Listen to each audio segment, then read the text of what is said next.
Assalamualaikum warahmatullahi wabarakatuh. Alhamdulillah. Alhamdulillah. Asyhadu an la ilaha illallah wa asyhadu anna Muhammadar Rasulullah. Allahumma shalli ala sayyidina Muhammad wa ala ali sayyidina Muhammad. Alhamdulillah. Kita masih belajar di Komputasi Indonesia, sebuah channel yang didedikasikan untuk kebaikan, untuk pembelajaran komputasi untuk bangsa Indonesia. Hari ini kita akan membahas tema kelanjutan dari yang sebelumnya, yaitu regresi linear ya. Jadi yang sebelumnya kita sudah membahas tentang regresi linear,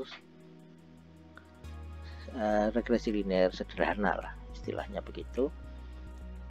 Kemudian regresi polinomial. Sekarang kita akan belajar regresi linear berganda. Regresi linear yang banyak variabel, multiple variabel, variabelnya banyak. Oke.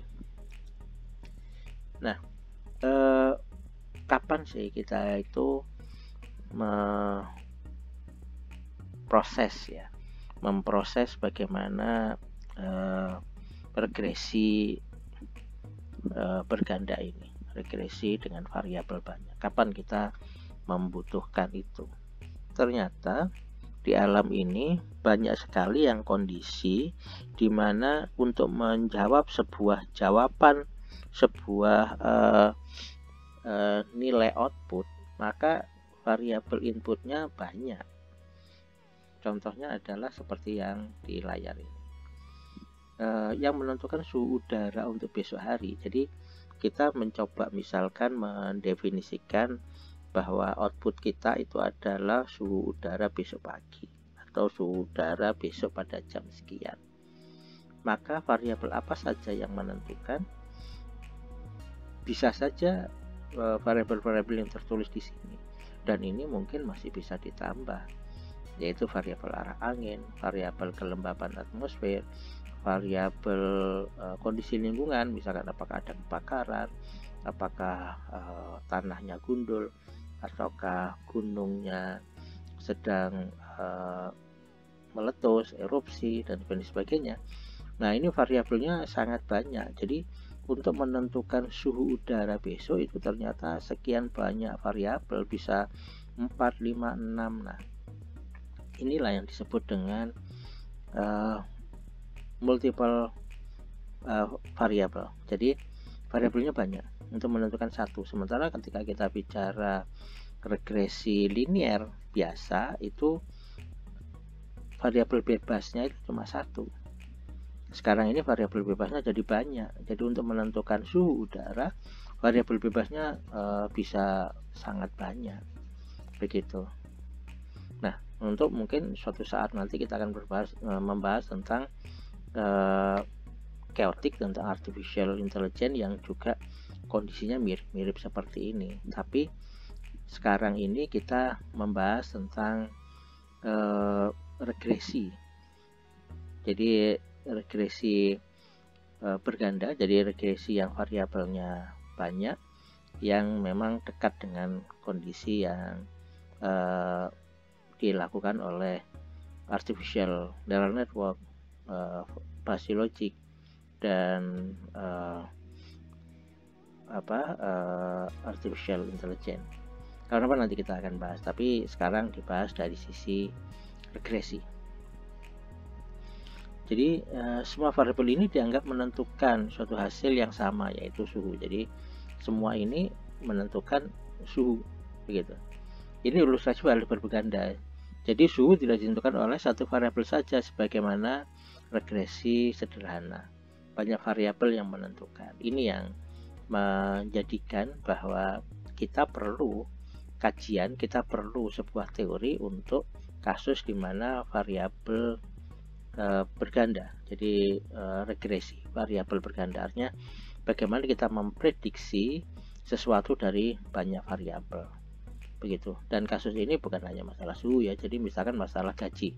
Bagaimana menentukan gaji orang? Yang pertama adalah dari kedisiplinan, yang kedua adalah dari presensi, yang ketiga adalah dari nilai training. Jadi HRMS ya, Human Resource Management System, itu variabel inputannya banyak. Nah, ini juga kita bisa menggunakan teori regresi variabel berganda. Kita lanjutkan. Nah, sebenarnya akan mudah jika bisa digambarkan ilustrasinya dalam bentuk abstraksi dimensi. Sementara penggambaran dimensi kita yang mudah dipahami maksimal hanya 3 dimensi. Nah, ini kan kita sering membuat gambaran ya variabel dimensi ya. Variabel dimensi itu kan ada 3, jadi X, Y, Z. Jadi variabel ruang itu kan hanya cuma 3 kan gitu. Sementara di sini variabelnya banyak gitu. Ketika variabelnya banyak, masing-masing ini dibuat saling tegak lurus, kita nggak bisa menggambar karena tegak lurusnya maksimal hanya 3 gitu. Jadi nanti akan ada digabungkan dan sebagainya. Oke, kita tidak sedang membayangkan ke sini gitu, tapi kita sedang membayangkan bahwa ada sekian banyak variabel yang dipakai untuk mengambil satu output. Jadi variabel bebasnya ada sekian banyak, variabel terikatnya ada 1. Inilah kita mencoba untuk memprediksi, kita akan mencoba untuk melihat trennya, dan biasanya ini dipakai oleh sahabat-sahabat yang dari statistik. Oke. Kemudian kita mencoba untuk membuat sebuah persamaan asumsi ya. Jadi bagaimana hubungan antara semua variabel bebas ini dengan variabel terikat, maka kita asumsikan persamaannya adalah persamaan linear. Kita tadi sudah sepakat bahwa kita akan menggunakan regresi linear. Apakah bisa regresi polinomial? Oh, bisa sekali. Regresi polinomial berganda, wah ini menarik. Variabelnya sangat banyak, dimensinya banyak, variabelnya banyak.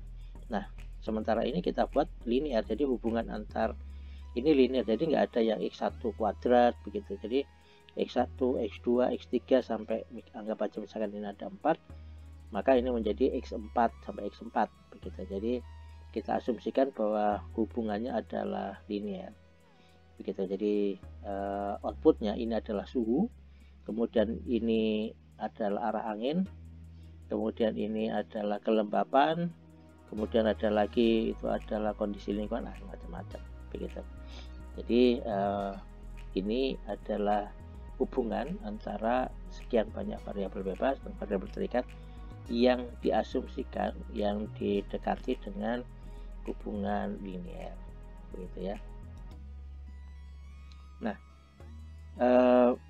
ini tadi kita tulis kembali bahwa logika matematiknya adalah seperti ini.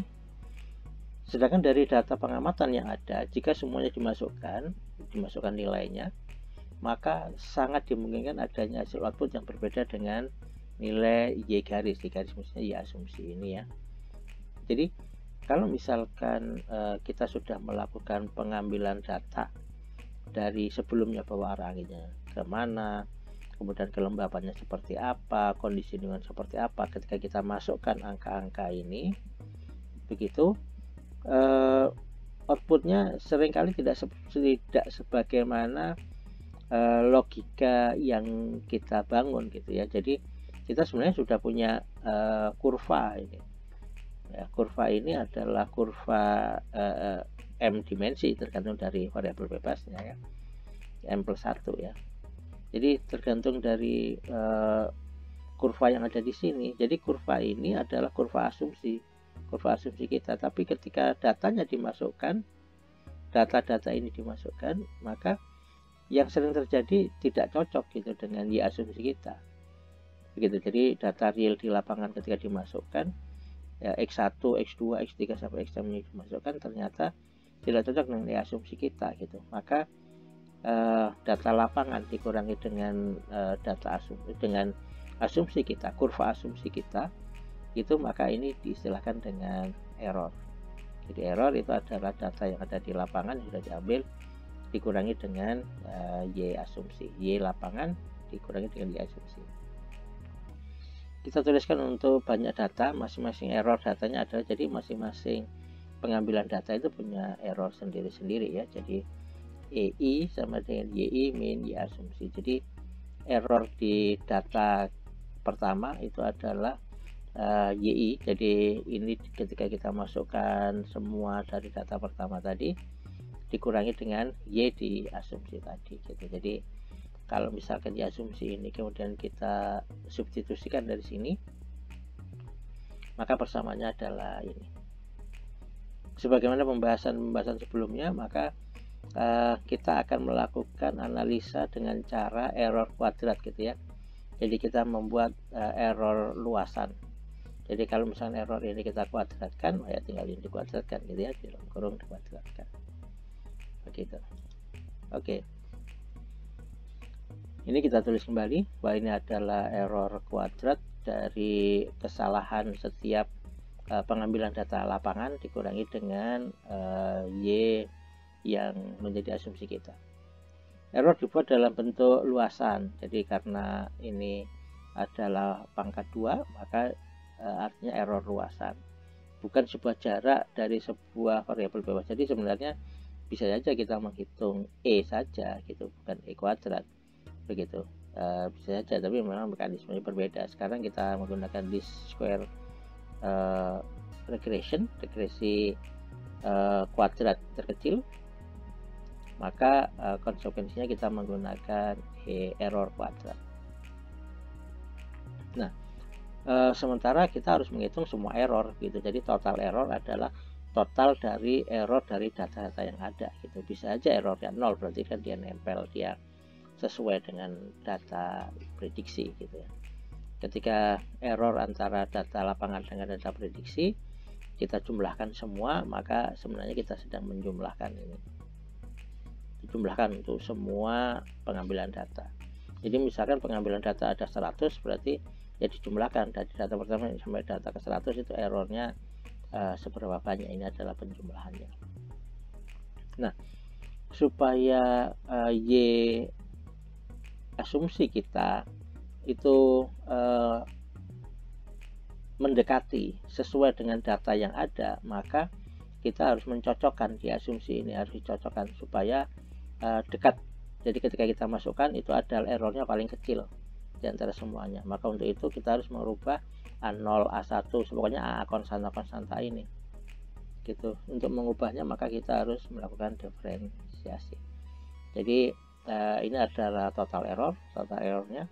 Kalau di diferensial terhadap A1, maka kita mendapatkan A1 yang optimum untuk error minimal.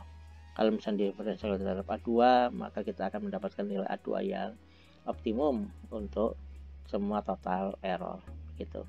Oke, kita lanjutkan.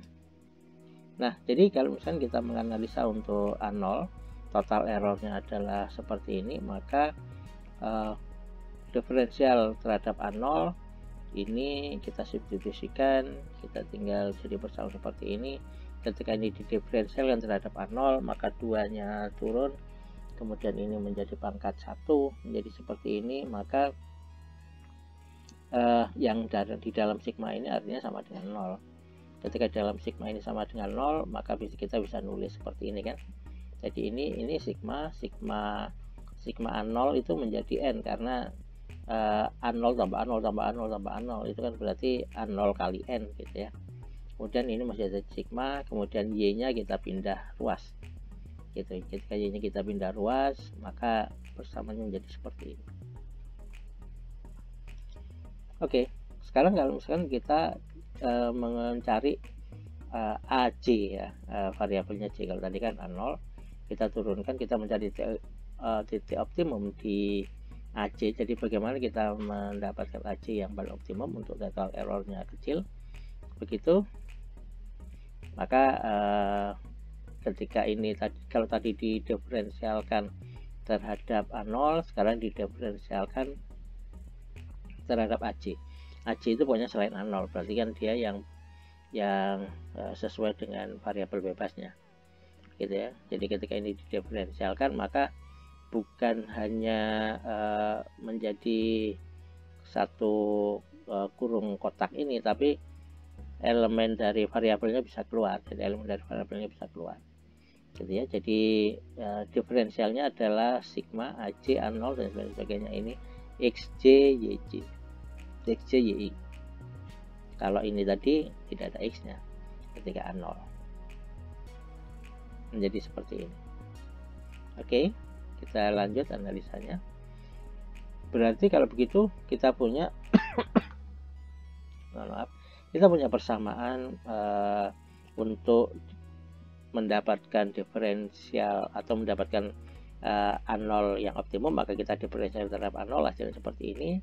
Untuk mendapatkan A1 atau AC yang optimum setelah didiferensialkan hasilnya seperti ini. Untuk AM, untuk M, jadi variabel bebasnya kita anggap ada M, sejumlah M, maka ketika dia didiferensialkan terhadap M, maka hasilnya seperti ini. Semua ini kita bisa jadikan menjadi matriks. Jadi ini adalah tergantung dari variabel bebas. Jadi kalau misalnya variabel bebasnya 3, ya berarti 3 ini. Kalau misalnya variabel bebasnya 4, berarti ini 1, ini 2, kemudian di tengahnya sisanya gitu. Kalau kan ini ujung-ujung ya, A1 sama AM. AM ini adalah ujung-ujung. Jadi ujungnya adalah A0, ujung satunya adalah AM. Jadi yang tengah-tengah adalah ini. Jadi persamaan ini bisa diubah dalam bentuk matriks, maka jadilah matriks seperti ini. Nah, matriks ini kita beri nama, yang matriks biru ini kita beri nama S, ini kita beri nama A, kemudian ini kita beri nama H. Begitu. Sehingga yang dioptimumkan kan ini tadi ya. Jadi kita ingin mendapatkan A0 sampai AM, jadi konstantanya ini untuk memperbaiki, nah ini memperbaiki Y asumsi. Jadi Y asumsi kita harus disesuaikan dengan data, disesuaikan dengan kondisi, dibuat supaya errornya antara Y asumsi dengan data kecil, maka kita harus mencari A0, A1 sampai AM. Begitu. Nah, berarti kalau begitu kita mencari ini A0 sampai AM. A ini berarti didapatkan sama dengan S-nya pindah ke sana. Jadi ini kan sebenarnya S kali A sama dengan H. Gitu. Jadi kalau begitu berarti A sama dengan inverse dari S kalikan H. Oke. Maka dengan demikian kita bisa mendapatkan nilai A dari ini. Nah, ini sudah bisa mulai di-coding, sudah bisa mulai dicari gitu ya, bagaimana kita bisa mendapatkan nilai konstanta dari Y asumsi tadi. Begitu. Nah, untuk mengecek apakah memang ini sudah benar, sudah optimal atau tidak, maka kita menggunakan error, jadi konstanta untuk melakukan pengecekan ya. Jadi ini adalah R untuk mengecek seberapa data kita berbeda-beda. Jadi kalau misalkan data kita berbeda-beda banget, sangat berbeda, maka R-nya ini menuju ke 0. Kalau berbeda itu maksudnya berbeda dengan Y asumsi ya. Jadi kalau Y asumsi kita itu sudah sangat dekat dengan semua data, maka R-nya mendekati 1. Kalau misalkan Y asumsi itu menunjukkan bahwa jauh dari dengan data, maka R-nya mendekati ke arah 0 gitu. Oke, ini mengeceknya. Ini adalah objektif kita untuk mencari nilai A. Nah, kita sudah mulai coding. Di coding ini yang pertama seperti biasa kita membersihkan memori, membersihkan layar, begitu supaya coding kita benar-benar bersih variabelnya dari variabel-variabel yang mungkin sudah kita pakai sebelumnya. Kemudian kita mempersiapkan data inputan. Nah, karena data inputannya ini daripada kita nyari-nyari, maka kita buat aja data inputannya adalah random. Jadi X ini kita random gitu ya, dan Y nya kita random. Kita tadi mengetahui bahwa X ini adalah atau kita kesini dulu deh. Jadi jumlah data kita itu adalah 10 ini asumsinya. Jadi apakah harus 10 ya tidak, silakan nanti di codingnya, karena setiap video ini ada skripnya, silakan skripnya nanti di copy dan ditempelin di coding Octave, di editor Octave-nya untuk diuji coba. Jadi ketika kita anggap saja kita punya data 10, kita punya variabel bebas 4, jadi ada n, ada variabel bebas. Variabel bebas itu tadi adalah yang ini tadi. Nah ini, maaf, nah ini. Jadi ini adalah variabel bebas, begitu. Jadi kita menentukan variabel bebas tergantung dari memang kondisi di lapangan kita, variabel bebasnya seperti apa. Nah kebetulan kita anggap di sini ada 4 variabel bebas, gitu. Nah dari 4 variabel bebas itu, maka X itu punya sendiri. Jadi setiap variabel bebas itu punya X sendiri-sendiri, gitu. Jadi dia punya X untuk variabel pertama, X1, X2, dan sebagainya. Untuk variabel kedua dia punya X sendiri. Variabel ketiga, variabel keempat dia punya X sendiri, begitu. Untuk itu X-nya kita random saja. Itu adalah artinya random integer ya.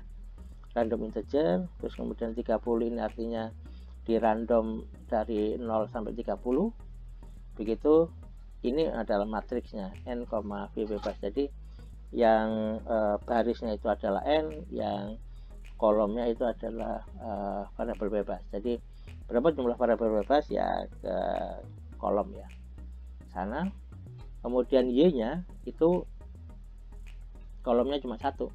Jadi karena y-nya 1, sementara variabel bebasnya kan memang sesuai dengan jumlah variabel bebas, yang kebetulan di sini kita buat variabel bebasnya adalah 4. Nah kita buat randomnya sama. Jadi di sini randomnya apakah ini harus sama? Oh tidaklah, ini hanya kebetulan ya, kita buat sama deh supaya kelihatan menarik untuk dilihat. Tapi harusnya ini 30, ini 40, ini enggak ada hubungan, karena sebenarnya ini dengan ini dibuat sangat bervariasi, sangat tidak ada hubungan sebenarnya ya. Kita akan memaksa ada hubungannya, begitu. Harusnya ini didapat dari lapangan, benar, cuma karena kita nggak punya data di lapangan ya sudah, kita buat ini random untuk sebagai tantangan di program kita juga, gitu ya. Memang kalau misalnya ini terlalu random begitu, maka ininya tidak bisa memenuhi, tidak ada A1 dan A sampai AM yang sangat tepat untuk bisa memenuhi semua X yang random begitu. Jadi ini memang tantangan kita, gitu ya. Jadi ini makin random, makin ngacau, makin beraneka ragam, maka ininya menjadi kesulitan. Ketika ini kesulitan, nanti R-nya menjadi tidak tinggi, begitu. Oke, kita lanjutkan. Nah kemudian memproses S. Jadi kalau tadi kan hanya mempersiapkan data input, begitu. Nah sekarang kita memproses matriks S. Ketika memproses matriks S ini ada yang cukup menarik. Jadi kita memproses ini baris pertama. Jadi baris pertama, karena baris pertama ini kasusnya khusus ya, sama dengan kolom pertama ini. Sementara baris yang lain itu kuadrat atau x kali x, begitu. Jadi ini xji, ini x ya pokoknya yang diagonal ini kuadrat, begitu. Nah ini sampai xmi itu adalah kuadrat. Nah sementara yang tengah-tengah itu selalu x kali x kali x itu. Yang ini, yang satu baris ini hanya x saja, sementara depannya n. Maka kita buat pengecualian bahwa ini, jadi ketika j sama dengan 1, jadi ketika di sini j sama dengan 1, maka nilainya adalah penjumlahan dari angka 1. Jadi sebenarnya nilainya langsung dibuat n, gitu aja nggak apa-apa. Jadi ini ingin memastikan bahwa loopingnya itu sudah benar, bahwa kalau misalnya dia diisi datanya 1, maka hasilnya adalah sama dengan n. Untuk kita ngecek saja juga.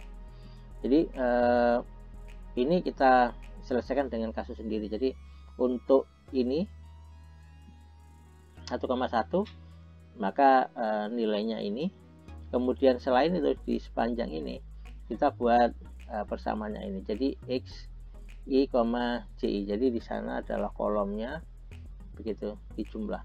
Jadi X ini mengambil data dari X yang dibuat di sini, gitu. Jadi ini adalah variabel keberapa, gitu. Jadi ini adalah baris keberapa, data keberapa, ini adalah variabel keberapa. Jadi kita menghitung baris pertama saja. Oke. Nah, kemudian yang berikutnya kita menghitung kolom pertama saja. Kolom pertama saja. Nah, ini codingnya adalah seperti berikut, gitu ya. Jadi silakan nanti di abrek-abrek dilihat di bagian penjelasan, skripnya akan kita posting. Oke. Nah, dan masih memproses matriks S, maka setelah ini dihitung, jadi setelah bagian kolom barisnya satu baris dihitung, bagian kolomnya dihitung, maka sekarang kita mengecek bagian yang selain baris pertama dan kolom pertama. Maka ini harus kita cek, dan ngeceknya seperti ini. Jadi ini X kali X, gitu ya. Sementara yang ini hanya X saja yang di sigma, sementara yang ini juga X saja. Nah, ini yang beda, sehingga akhirnya kita membuat sendiri-sendiri, begitu. Nah, sekarang gantian, kita tadi kan matriks S, sekarang kita ngecek matriks H. Nah, matriks H ini juga lumayan unik juga, karena memang baris pertamanya itu tidak ada X-nya. Jadi kalau begitu diurut sendiri. Jadi baris pertama adalah sigmanya Y saja. Sementara baris kedua sampai baris ke M itu jumlah variabel bebas. Maka ini perkaliannya ada Y-nya. Ada X-nya, X kali Y. Kalau ini kan hanya Y, sigma Y saja. Kalau ini X kali Y. Oke. Ketika H ini sudah ada, ketika S ini sudah dihitung, variabel S ini kan sudah, ini tadi variabel S sudah kita proses, ada 3 macam, cari ini dapat, cari yang ini sudah dapat, cari yang ini sudah dapat, kemudian yang H diproses seperti ini, nanti H-nya akan muncul, kemudian yang berikutnya langsung kita bisa mendapatkan nilai A. A itu langsung ini sama dengan inverse S atau S inverse kali H, langsung kita bisa mendapatkan nilai A. Nah, ini jadi melakukan proses inverse S kali H, itu ini codingnya. Nah, kemudian kita menghitung nilai R. Nah, R ini agak panjang, begitu. Kita menghitung dulu ini Y rata-rata dari asumsi. Jadi Y yang kita punya, Y yang ada, maka kita Y yang tadi ada di asumsi atau yang kita bangkitkan secara random tadi. Jadi ya asumsinya kita rata-ratakan, begitu. Jadi ini adalah Y, jadi ini di sigma, setelah di sigma dibagi dengan jumlah variabelnya, maka Y ini adalah Y rata-rata, begitu. Y rata-rata di sini. Kemudian karena di sini itu A0-nya sendiri, sementara yang lain dikalikan X, maka kita buat sendiri. Jadi S itu sebagai A0, maka itu adalah A1, karena di sini variabel A tadi ini, di sini karena ini matriks di dalam Octave tidak ada matriks indeks 0, maka A0-nya diubah menjadi A1, begitu. Nah, kemudian A1-nya menjadi A2, gitu ya. A1 di perumusan menjadi A2 di indeks Octave kita. Nah, ini perkaliannya. Setelah kita lakukan perkalian, maka ini E kuadrat merah ini itu adalah sigma ini kan. Jadi ini yang lumayan berat, begitu. Jadi maksudnya menghitungnya harus membuat looping sendiri. Itu akhirnya E2 merahnya juga bisa kita hitung dengan seperti ini. Maka kita bisa menghitung R sama dengan E kuadrat hijau dikurangi E kuadrat merah per E kuadrat hijau akar kalikan pangkat setengah. Nah, kita proses running, clear screen bersih, mempersiapkan data inputan N sama dengan 10 kita sudah siapkan tadi. Kemudian variabel bebasnya 4 gitu, jadi F bebasnya 4 itu membuat data inputan dengan noise. Nah, ini tidak dengan noise, artinya dengan random ya, begitu ya. Jadi X adalah random ya, ini jadi X nya ini adalah data pertama, variabel 1, ini adalah variabel 2, ini adalah variabel 3, ini variabel 4. Kan kita punya 4 variabel. X nya bisa beda-beda gitu. X nya kalaupun di sini sama nggak ada masalah, tapi ini adalah X pertama, ini adalah X, ini adalah X untuk percobaan pertama, kedua sampai percobaan ke 10. Kita kan punya N10 gitu, jadi jumlah percobaannya adalah 10. Nah, ini untuk variabelnya, jadi variabel pertama datanya ini, variabel kedua datanya ini, variabel ketiga ini, dan sebagainya. Oke, begitu. Nah, program ini sudah jalan, program ini sudah sesuai seperti ini, dan Y-nya kita buat random juga. Nah, ini adalah hasil dari perandoman gitu. Nah, kemudian memproses matriks S, kita menghitung baris pertama. Nah, ini baris pertama tadi kan ya, ini ya. Tadi kan kita sudah mengatakan bahwa hitungnya baris pertama didapat dulu, codingnya adalah seperti ini. Kemudian hitung kolom pertama, jadi mulai ini ada, ini sudah mulai kelihatan benar ya, jadi jumlahnya menjadi simetri diagonal begitu. Nah, kemudian mencari nilai tengah, nilai tengahnya adalah dengan script seperti ini. Kelihatannya ini sudah benar, jadi ini dengan ini sama, ini dengan ini sama, ini dengan ini sama, meskipun dalam scriptnya nggak ada pemaksaan untuk disamakan. Nah, kita mencoba memproses matriks H. Matriks H seperti ini tadi scriptnya sudah sama dengan seperti itu. Ketika kita running, hasilnya H-nya ada seperti ini. H itu adalah dari sigma ini ya. Dari sigma ini kita bisa mendapatkan nilai H. Ketika H-nya kita sudah dapat, maka kita mencari A. A itu adalah inverse S kali H. Inverse S, S-nya sudah ada, diinverskan kali H, maka kita bisa mendapatkan A. Nah, ini adalah konstanta. A ini adalah konstanta untuk Y asumsi gitu. Jadi A0, A1, A2, A3, A4 gitu. A0, kemudian ini adalah A1 kali X1, A2 kali X2, A3 kali X3, A4 kali X4 gitu. A nya sudah dapat. Nah, sekarang giliran kita mencoba melakukan pengecekan R. Nah, ini ternyata R kita mendapatkan 0,9 gitu ya dari data yang ada. Ini kalau kita running lagi, maka R nya bisa nggak dapat ini. Kenapa seperti itu? Karena memang data yang kita masukkan adalah data random gitu ya. Jadi karena random, makin random, makin Y asumsinya tidak bisa mengikuti dari data random itu, maka R nya ini akan jelek. Dari pengalaman kita nyoba coding ini, R nya jarang baik ya. Jadi ada 0,7, 0,5 pernah begitu.